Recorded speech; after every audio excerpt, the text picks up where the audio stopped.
The Kinabatangan, one of the wildest river systems on the planet. Flowing through magical landscapes from steamy jungle highlands, through otherworldly floodplains, to its ultimate destination, the vibrant Sulu Sea. Along its course, the astonishing is commonplace. This is home to the exquisite, the bizarre,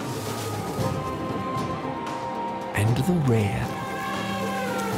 A land in which ancient cultures coexist with prehistoric predators, where new species are discovered almost daily.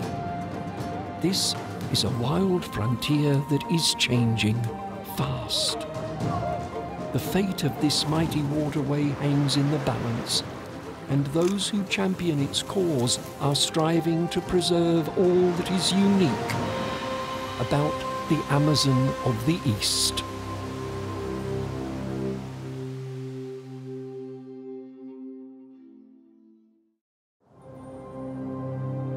Flowing through Sabah, the easternmost state of Malaysian Borneo, the Kinabatangan River has been dubbed a mini Amazon. It's a title that fits the river very well. Only the Amazon itself can rival the Kinabatangan for the abundance of life that it supports.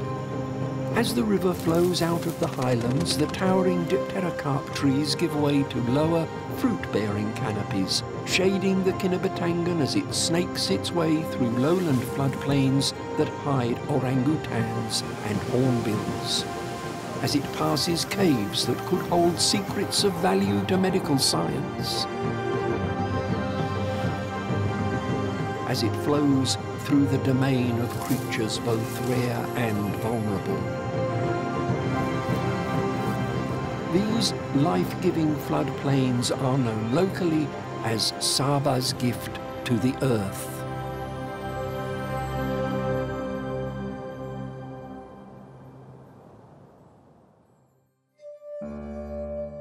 From the high country of its source, the Kinabatangan begins its long journey towards the Sulu Sea. It will pass through many landscapes, first entering ancient lowland floodplains. This is a vast area, a sprawling landscape in which the river has carved out its course over many millennia. Meandering slowly as it travels downstream, the Kinabatangan continually shapes and reshapes its banks. In the wet season, oxbow lakes are formed as the river breaks the banks in search of a different, shorter course. Enriched by minerals and nutrients deposited in the seasonal floods, this natural aquifer is thought to contain perhaps 1,000 times as many species as the river itself. Only the vast Amazon River basin of South America rivals the capacity of these floodplains to support a staggering diversity of life. One spectacular example of species to be found here is the majestic Sundra clouded leopard. Due to loss of habitat, its naturally shy disposition and excellent camouflage, these cats are rarely seen. A fact not lost on wildlife photographer Ced Prudente, who has encountered this elusive predator in the wild on only 3 occasions over his 20-year career. Now on a quest to highlight the challenges facing the Kinabatangan River and its wild inhabitants, Ced plans to publish a new book documenting the unique, rare and extraordinary wildlife to be found along this life-giving waterway. To maximize his chances of capturing a shot of the clouded leopard, Ced has enlisted the help of Wild Crew research assistant Itoy, part of a team that has been tracking these shy creatures for some time. Taking photos of a clouded leopard is quite challenging because they move at night, they sleep at daytime, they're very elusive, hard to see. It's one of the most challenging subjects for a wildlife photographer. The research team of the clouded leopard put a collar on an individual to track their movements on the Kinabatangan River. So it's an important aspect of understanding the movement of the clouded leopard. To enable the research team to place a tracking collar on a clouded leopard, they must first capture one. Itoi's daily routine involves checking the traps for live specimens. By accompanying Itoi, Said hopes to learn a little more about the behaviour of these elusive felines. We have to move slowly, otherwise the animals will be nervous. There is something large in the trap. We got orangutan in the cage. Wow.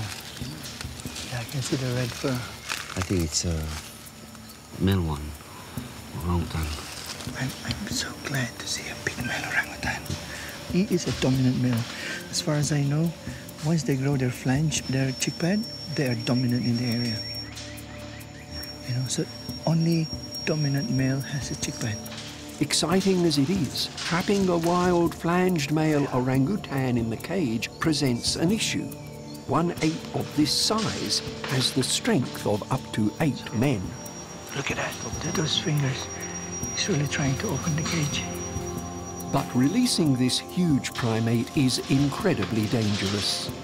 The crew must do this without harming the orangutan or getting badly hurt themselves. Itoi takes charge. I think the best way is to big and then hide in the tree. I'm gonna open the door.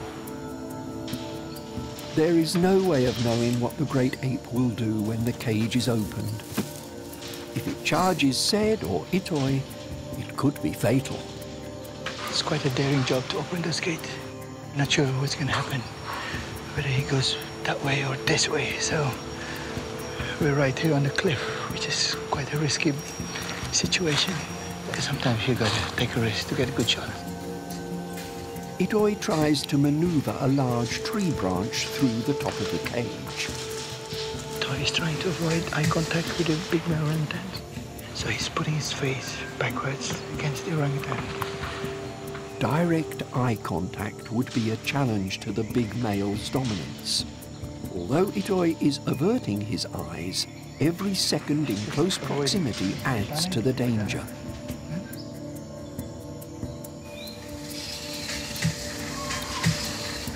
There you go. He's up on the tree. Right up on the tree.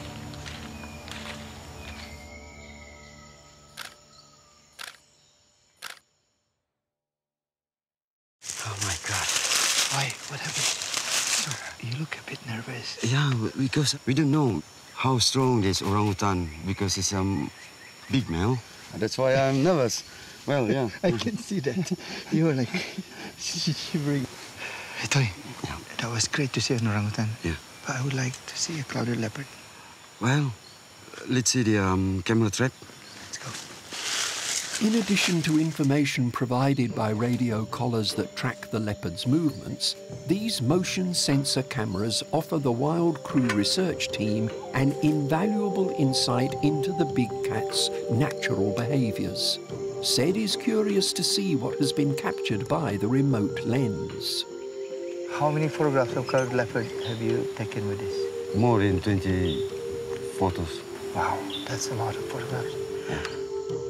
I'm really keen to see what's on that camera. Let's go. Yeah, let's go.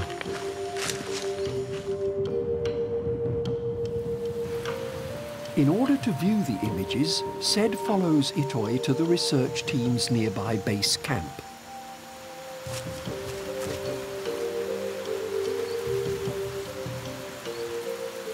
Checking the camera card, Itoi and Said discover that the male orangutan entered the trap just 15 minutes before their arrival.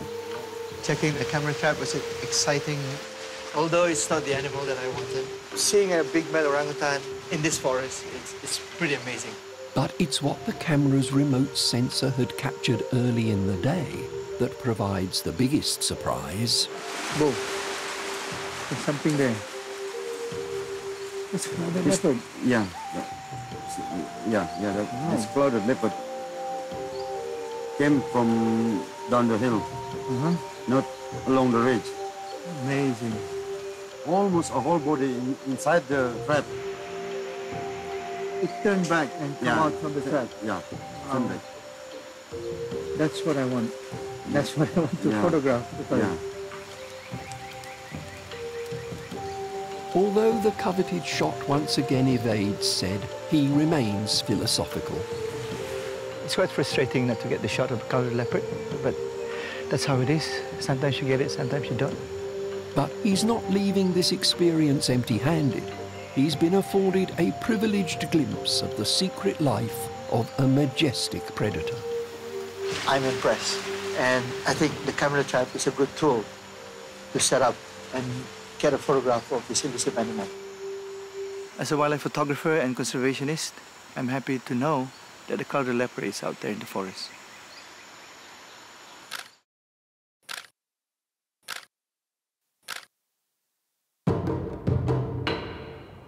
The incredible wildlife that thrives along this river has for centuries attracted traders from far and wide. Meaning Chinese river in the local language, the Kinabatangan was named for the Chinese merchants who would ply these waters in search of rare trade items. In order to satisfy the exotic tastes of China's emperors and wealthy mandarins, swift's nests, hornbill casks and elephant ivory were for centuries plundered from these floodplains. Today, Saba's wildlife is protected by law, and these practices no longer exist, at least not legally. Unfortunately, fueled by a continued demand for exotic commodities, the lucrative black market trade has had a devastating impact on local wildlife populations in recent years. None have suffered more than the Sumatran rhinoceros. In 2008, due to the profound effects of habitat loss and illegal poaching, the local government estimated that there were around 50 specimens of the rhinoceros left in the wild. Only 5 years later, that figure had to be revised to as few as 10. By the beginning of 2015, the government was forced to concede that the Sumatran rhinoceros, which had lived in Sabah for 35 million years, was now locally extinct. And this disturbing trend continues. Other rare species are faced with similar fates. The future of one such secretive creature currently hangs in the balance. A creature both fearsome and gentle, as comfortable high in the trees as it is on the ground. This is the Bornean sun bear, the smallest member of the bear family. Its sharp claws make short work of fallen logs, rooting out termites which are then easy prey for the sun bear's extraordinarily long tongue. At 25 centimetres, it is one of the longest of all mammalian tongues. Its sharp claws are good for more than just foraging. Sun bears are exceptional climbers, so agile that they move from tree to tree more like apes. Although fond of water, sun bears are not recognised as strong swimmers, which is why the Kinabatangan often acts as a natural barrier, limiting the bear's home range.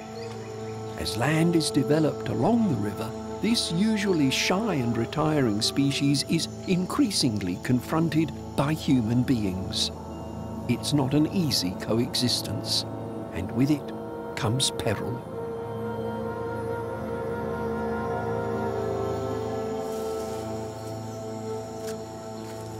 Illegal poaching and loss of forest habitat have led to the Bornean sun bear being classed as vulnerable, and populations of this magnificent bear are declining rapidly in the wild.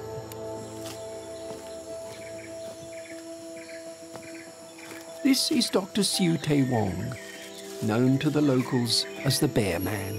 He prefers to simply be called Wong. In the battle to protect sun bears, Wong is warrior number one. A wildlife biologist and foremost authority on sun bears, Dr. Wong is the founder of the Bornean Sun Bear Conservation Centre. Under the big umbrella of conservation, I want to conserve sun bear through a holistic approach that incorporates improved animal welfare, education, research, and rehabilitation.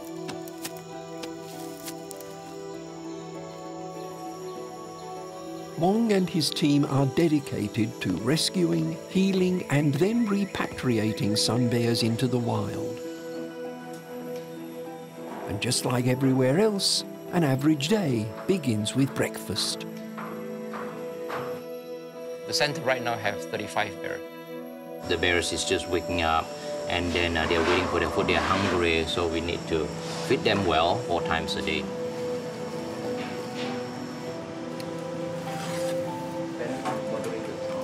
Each day, we need to feed the bears close to 150 kilos of all different kind of fruits and food.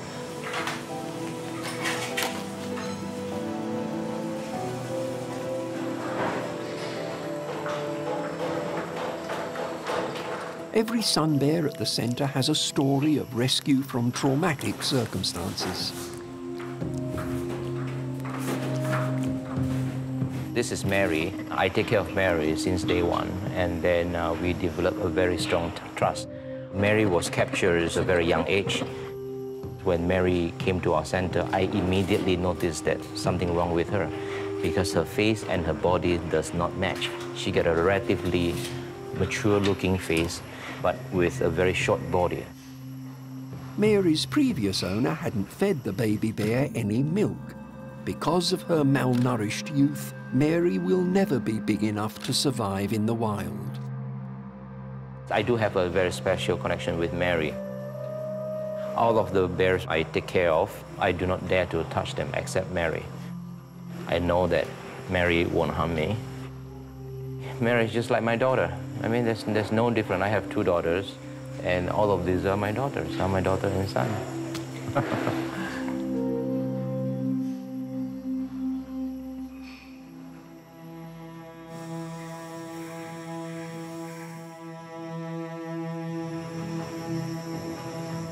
After breakfast, the bears are released into the centre's 42 square kilometres of protected rainforest, where they can spend the day foraging and climbing to their heart's content.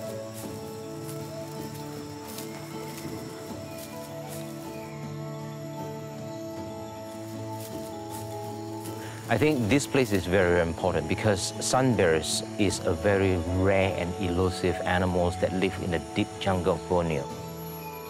Without these facilities, people would not get the chance to see bears in the natural environment. The tourists are very important for us. We generate revenues from ticketing, so these visitors support our center. We are educating those visitors about sun bears, about the rainforest, about the importance of the bear. Unfortunately, the bears in this enclosure can never go back to the wild.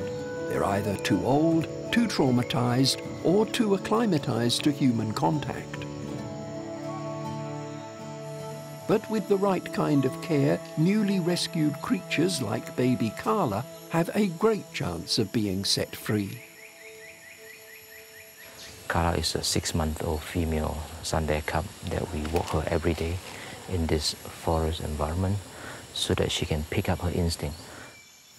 Carla was rescued from the illegal pet trade and, as such, never had the proper tutelage that a sun bear requires to survive in the wild.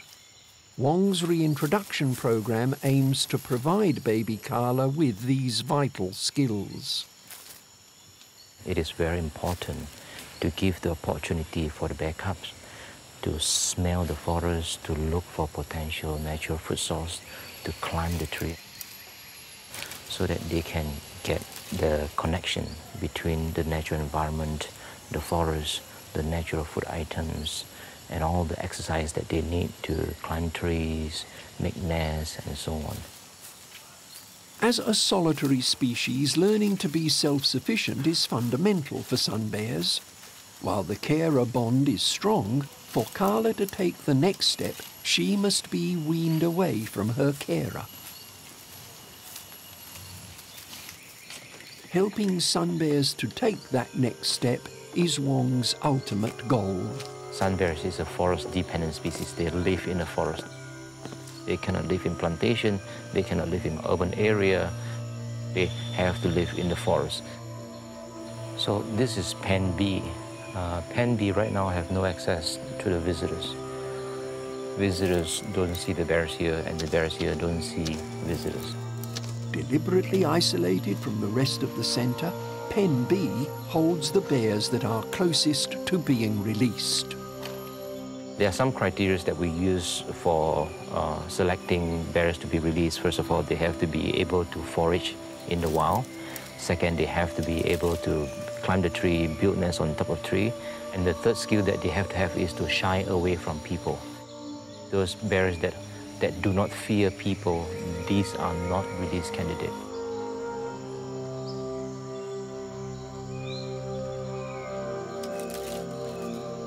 So in general, these are still wild bears. So we have to be very, very careful with this bear, respect this bear. With their sharp claws and very strong teeth, they can do a lot of damages, including killing a people. And there are other pressing reasons to minimize the bear's contact with humans. Although it is illegal, the whole body have commercial value. Meat for food, claws, canine for items to be used in their traditional ceremonies. Gallbladder as traditional Asian medicines. Because of their cuteness, people keep bear cubs as pets. These bears right now are subjected to all the threats that a wild sun bear may face. That means that I cannot protect them, I cannot care for them anymore. So they are all on their own.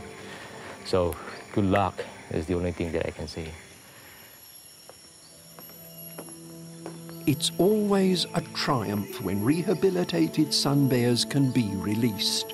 And these two young females have made the grade. Both of them were brought up together. When they first come here, they were both cubs. We often see them inseparable. Yeah, if we release two female bears that would grow up together, they at least have a companionship. Yeah, if there's other bears come and bully them, they can defend for themselves. The feeling of releasing a bear is bittersweet. I'm happy, but at the same time, I'm also very sad. And happy that I managed to, give them a second chance to live in the wild where they are supposed to. This bear is like my baby. I raised them up, and right now I gotta say goodbye to them. It's kind of sad. And for Papa Bear, as Wong is affectionately known to his staff, the bittersweet moment of setting his sun bears free is the real measure of his life's work. I've been working on sun bear and studying sun bear for so long. I feel like I have the responsibility to help them as much as possible. Turning a blind eye is not an option for me because I know the issue. I have to work on them. While the threats to wild sun bears remain serious, the work of dedicated conservationists like Wong is bringing new hope for the survival of these beautiful creatures and of their remaining forest habitat.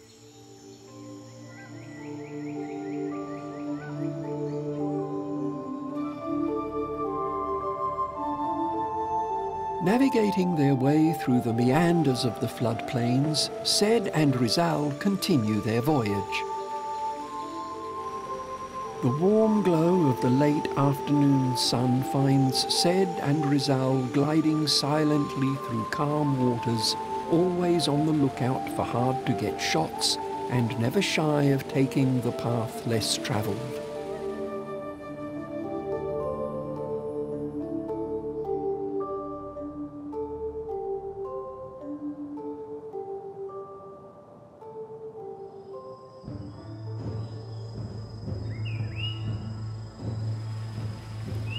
The surrounding hills conceal wonders and mysteries rarely witnessed by human eyes.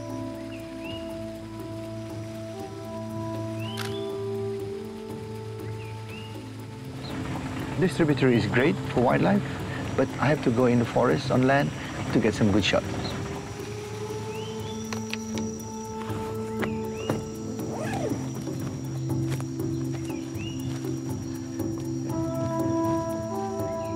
Dusk heralds an awe-inspiring natural event, but to reach it, Said and Rizal must race the setting of the sun. Of course, for a wildlife photographer on the Kinabatangan, there's always a welcome distraction. Red-leaf monkeys,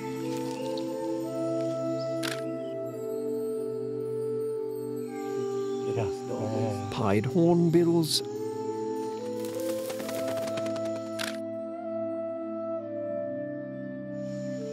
and orangutans. But daylight is slipping away.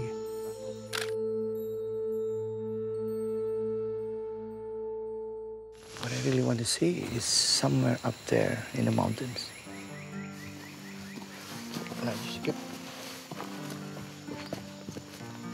In these remote mountains, sunset brings a fantastic natural phenomenon few eyes have the privilege to witness. Said and Rizal have to hurry to set up in time to catch it. And they're not the only ones who are waiting. As sunset approaches, the sky fills with raptors. Peregrine falcons, Brahminy eagles and Wallace hawk eagles all here for the same reason as Said.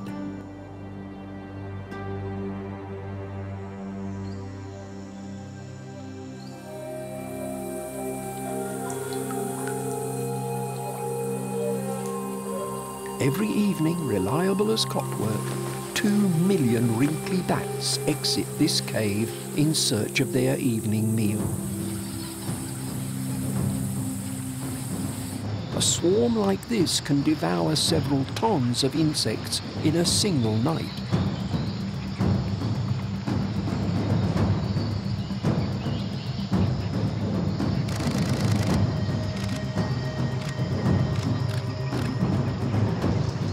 As soon as the bats clear the ridge, the raptors swoop to the hunt, and a breathtaking aerial battle commences.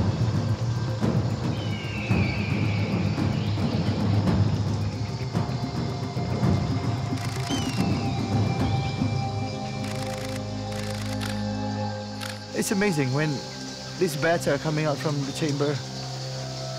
It's like a drive-through for Wallace's hawk eagle and bat hawk.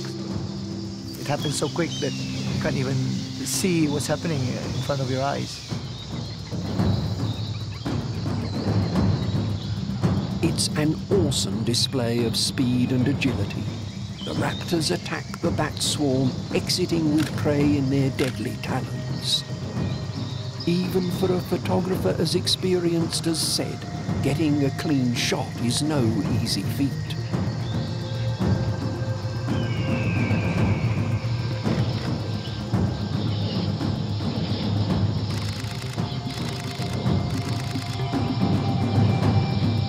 Bat hawk just zap in and there he goes. It's gone. You know, it's a split-second thing. Seeing things happening like this, bats being preyed by raptors, and not many events like this happen, and not many events being seen by people. So I'm very fortunate to be here.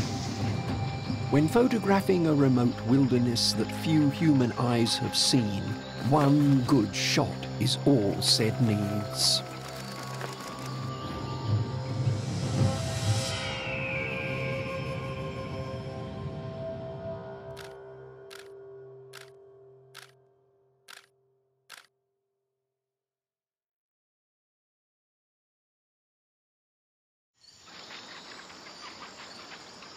But Said is not the only one drawn by this dramatic aerial display. In the forested area surrounding these caves, a team of research scientists is in the midst of a global effort to understand the ecology of disease. It is part of a project named PREDICT. The study has revealed that 60% of the emerging infectious diseases that affect humans originate in wildlife. Virus macam Ebola, SARS, H1N1, so mereka terkandung mungkin dalam badan haiwan beribu-ribu tahun. Disease, as it turns out, is largely an environmental issue. Tapi disebabkan oleh aktiviti manusia dan membuka semakin besar hutan. Virus itu disebarkan pada manusia. Malaysia recently experienced the dramatic consequences of rapid development. Sebelum ni katakan kita ada satu outbreak semasa tahun 1998, itu panggil Nipah virus outbreak. Mula-mula itu berlaku, so semua orang tidak tahu tentang virus itu dan ia menyebabkan ramai orang, lebih 100 orang berkebun peladang babi maut. With a high mortality rate, the virus was transmitted to the human population through domesticated pigs that had been infected through feedstock contaminated by bat urine. To combat its deadly spread, the Malaysian government ordered the slaughter of over 1 million pigs. Although costly, there were valuable lessons to be learned from the outbreak. Apa yang PREDICT cuba untuk membuat di Malaysia, createkan satu dalam English early warning system. Assisted by the Wildlife Rescue Unit, the team sets up a series of mist nets to capture live bat specimens. Kita tu ambil sampel daripada hidupan liar dan kita kena pasti apa virus itu sebelum itu outbreak berlaku.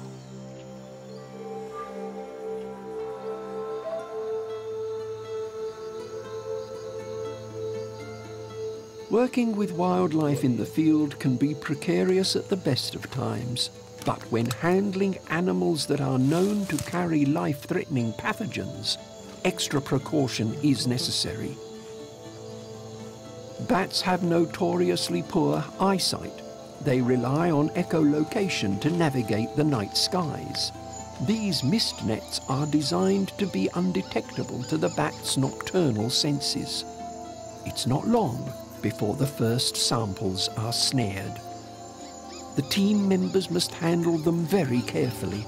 A single bite from an infected bat could prove fatal.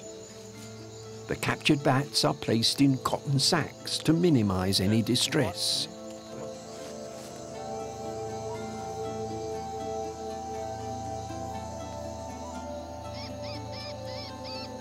The team will transport the specimens they have collected to a nearby temporary field lab, where they will begin their research.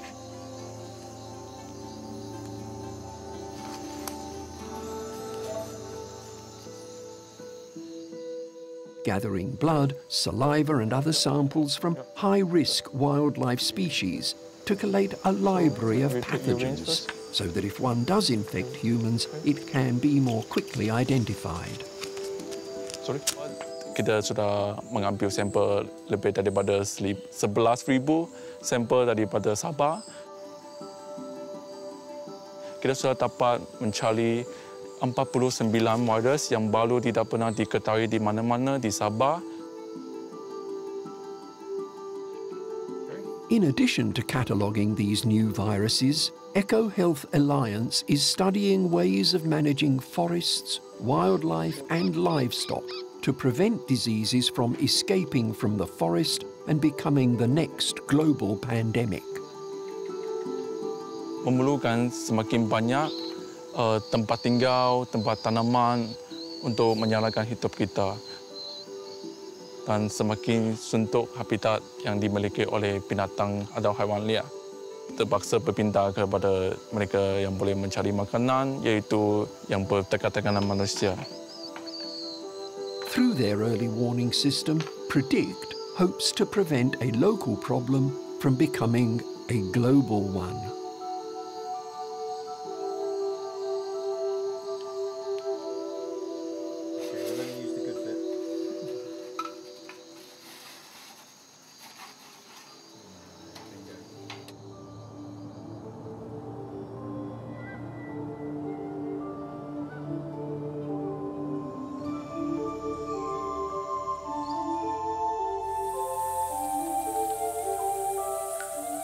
While the international scientific community strives to unravel the mysteries of life on this wild frontier, for the Orang Sungai, these challenges are part and parcel of everyday life.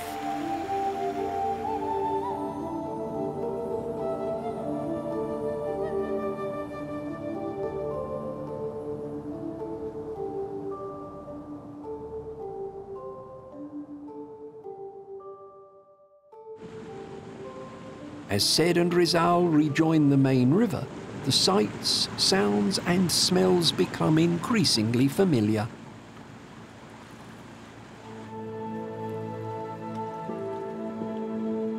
Hai, apa kabar? Apa? This part of the river holds special significance for Syed, but for Rizal, it is simply home. Jom, jom, jom, jom. Ui, pandai. Pandai mobil tenang. Okay, baiklah.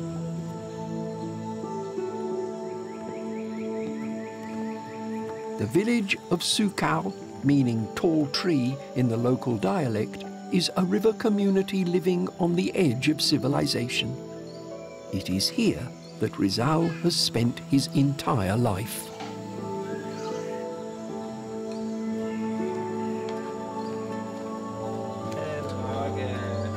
Satu lagi. Tapi saya membesar di sini, di Sukau. Dan sebelum saya berkahwin, saya juga ikut dengan bapak saya merambat, memukat, memancing. Bila ada pelancongan, saya lebih kepada pelancongan.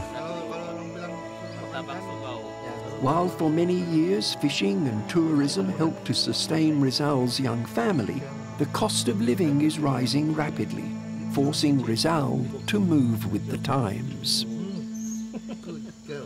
Memandangkan kami punya pendapatan belum mencukupi, saya sudah mula petik getah, tanam pokok getah.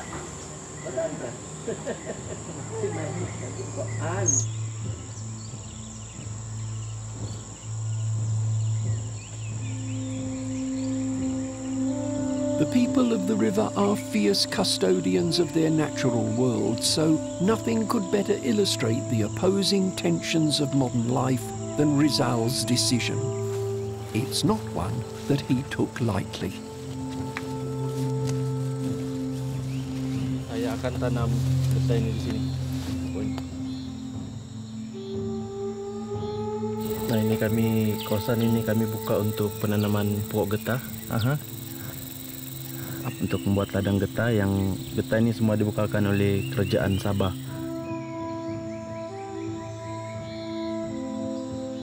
Tanam di sini khas untuk keluarga yang menampung penggunaan keseharian. To enable smallholders such as Rizal to generate economic activities in the area, the local government offers financial assistance and land grants. Reserving the right to reclaim any plot left undeveloped, the government actively promotes progress in the region, with the result that an estimated 1/3 of all land cleared in Borneo is cleared by small landholders and local villagers. To make the most of this opportunity afforded to him, Rizal has elected to develop a rubber plantation on his land. Sebagai peminat alam sekitar, susah mau tebang itu pokok? Memang, saya lebih kepada pelancongan juga. Rasa sedih itu ada, tapi tiada jalan. Habis ini untuk kami punya generasi juga yang akan datang macam cucu kami. But Rizal has also considered the future of his beloved rainforest surroundings. Berapa luas kau punya kebun? Totally ini kebun dalam 75 ekar. Tapi kawasan kami menyeluruh 150 ekar. Yang hutan itu? Seperti hutan yang di belakang ini kita nampakkan. Hutan ini kami biarkan memberi laluan kepada hewan-hewan seperti gajah, ya kadang-kadang orang hutan. Dan juga riparian reserve kami ada biar di sini dalam 30 meter daripada tebing sungai. Jadi yang binatang ini ada tempat laluan dia. Ya, itulah. Jadi bukan dia tertumpu di kawasan kebun kamu itu. Jadi dia masih boleh lalu kiri kanan. While he understands his old friend's need to provide for his family, Sed is also concerned about the bigger picture. It is concerning to me when there are many developments like this. I guess any breadwinner, you gotta look at how you're gonna sustain your family. But frankly speaking, I am really sad because this is the only space we have for our animals. This is the only space we have for a clean source of water. This small space where the river people lives is almost endangered. It is quite an emotional place for many people and for me. I'm really part and parcel of the Kinabatangan system, and watching this is very sad, very, very sad. As the modern world closes in on this ancient river system, the future of Saba's gift to the earth remains unclear. Rizal must shape his own destiny as husband and provider, as custodian of his children's future, and as a proud member of the Orang Sungai. Challenges of life on this wild river system can seem overwhelming. But in the next episode, we explore how the ingenuity of man is managing to balance the economic and ecological scales along the Kinabatangan. As we journey eastwards with Sed and Rizal along waterways ruled by ancient predators, through the otherworldly Sagama wetlands,